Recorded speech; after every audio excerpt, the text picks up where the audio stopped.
and welcome to the weekend edition of Gamerati News Update. Let's take a look at the news I covered during the week.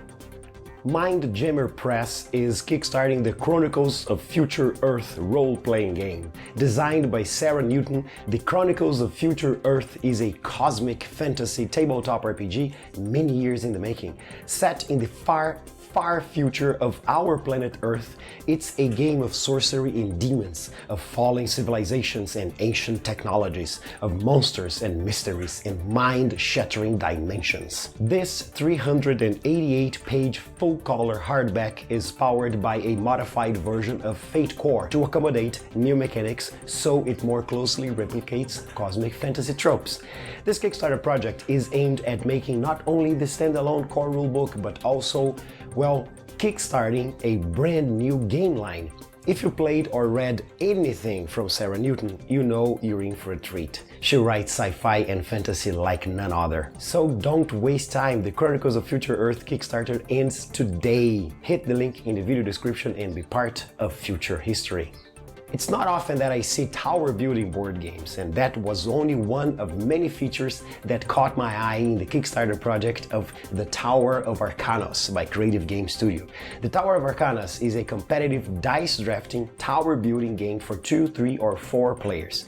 Each player takes control of one of the schools of magic of the realms of Drunagor and try to build the magic towers that will give them prestige. With luck and cunning, you might be appointed Great Wizard of the Realms. Designed by Alves and Eurico, Cunha, two experienced game designers from Brazil, the Towers of Arkhanos is meant to be family-friendly and highly replayable, with playtime running between 20 to 30 minutes. The Kickstarter project runs for 7 more days and featured the very rare stamp Brazil-friendly shipping. A 1-minute video is too short to talk about this game. It has many features, gimmicks, and components. There's a link in the video description that will take you straight to the project page. Also, I'll be talking more about this game on the Curators Podcast Friday. If you're watching this on YouTube on the weekend, the podcast episode is already out and the link is right here.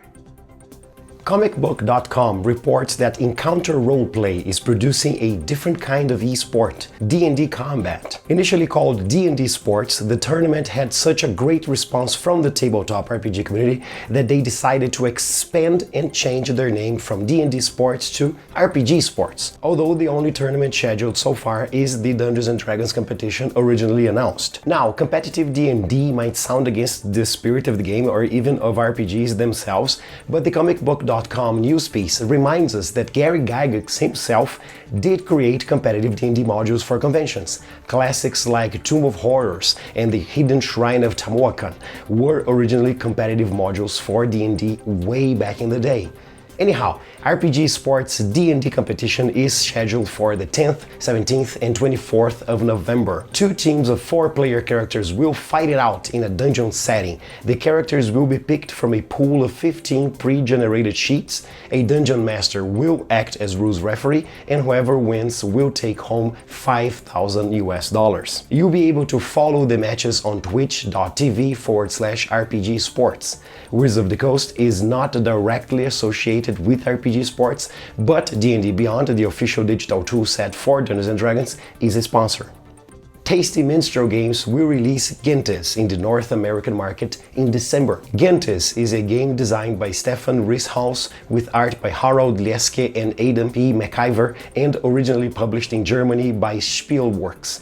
In the game, 2, 3 or 4 players take on the role of an ancient people who are attempting to develop their civilization by building monuments and colonizing or founding new cities in the Mediterranean Sea. You play through 3 eras in which you draft cards that allow you to build monuments, train or educate your people, found cities, and earn money. Training different professions amongst your people is very important because it allows you to use the powers and functions in the cards you draft. The winner is the player who have accrued more victory points at the end of the 3rd era. Gentes plays between 1 and 2 hours and will have an MSRP in the United States of $59.95. That's it for this summary of the Gamerati News Update from the week. If you want to get the news as they happen, just follow us on Twitter or Facebook.